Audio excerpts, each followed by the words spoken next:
Now let's go back to the Commonwealth Heads of Government meeting in Rwanda. Prince Charles has spoken to delegates in Kigali, and we can hear some of his speech. On behalf of the Queen, in this Platinum Jubilee year, my wife and I are delighted to be with you all here in Rwanda for this 26th Commonwealth Heads of Government meeting. I'd particularly like to thank President Kagame and the people of Rwanda for the most impressive preparations they have made. I know how difficult the decisions were to postpone this important gathering as a result of COVID, and can only applaud Rwanda's determination and patience in ensuring our gathering is successful. Throughout her reign, the Queen has placed and continues to place the greatest importance on the common friendship, humanity, and values that all of us share in this room, not despite, but because of the diversity the Commonwealth represents. And I know how grateful she is that, in recognition of Her Majesty's unstinting service to our Commonwealth family, all Commonwealth member states have announced that they have now committed themselves to the Queen's Commonwealth canopy. I treasure the friendships we have built over these past 70 years and look forward to their deepening in the years ahead.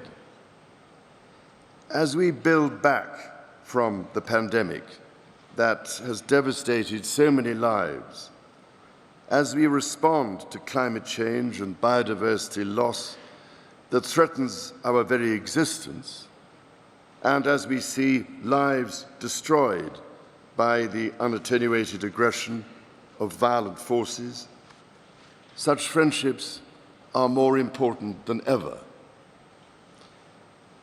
I take heart from the fact that working together and with urgent intent, there is a path to build a future for humanity that is sustainable, prosperous, and just. Our Commonwealth family is, and will always remain, a free association of independent, self-governing nations. We meet and talk as equals, sharing our knowledge and experience for the betterment of all citizens of the Commonwealth, and indeed the wider world. The Commonwealth contains within it countries that have had constitutional relationships with my family, some that continue to do so, and increasingly those that have had none.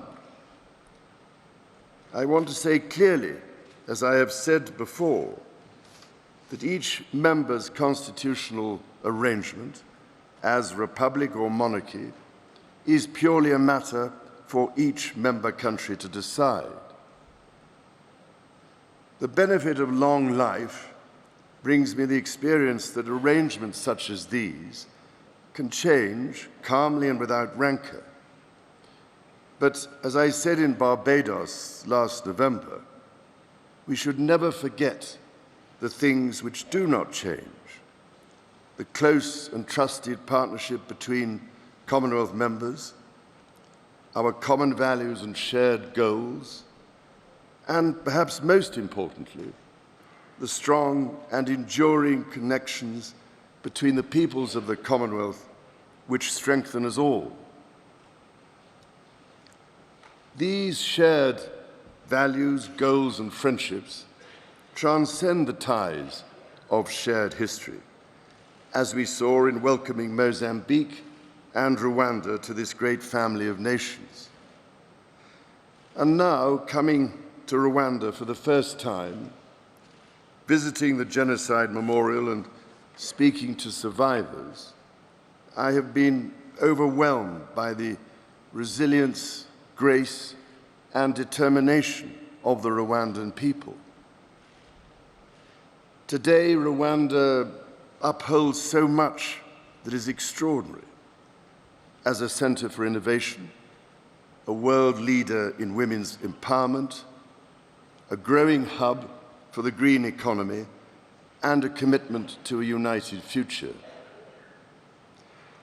As leaders, you consider how to define and strengthen our own commitment to common purpose, and I would only offer you the view that our Commonwealth family of some of the world's most vulnerable and some of the world's wealthiest nations has the ability, indeed the obligation, to be a force for global public good.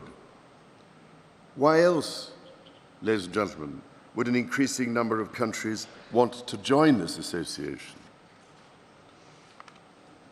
In the diversity of the 2.6 billion people on whose behalf you speak comes great strength, which you can use, for instance, to speak up for the values which bind us, to invest in a rapid transition to a sustainable future, and to create opportunities for our young people.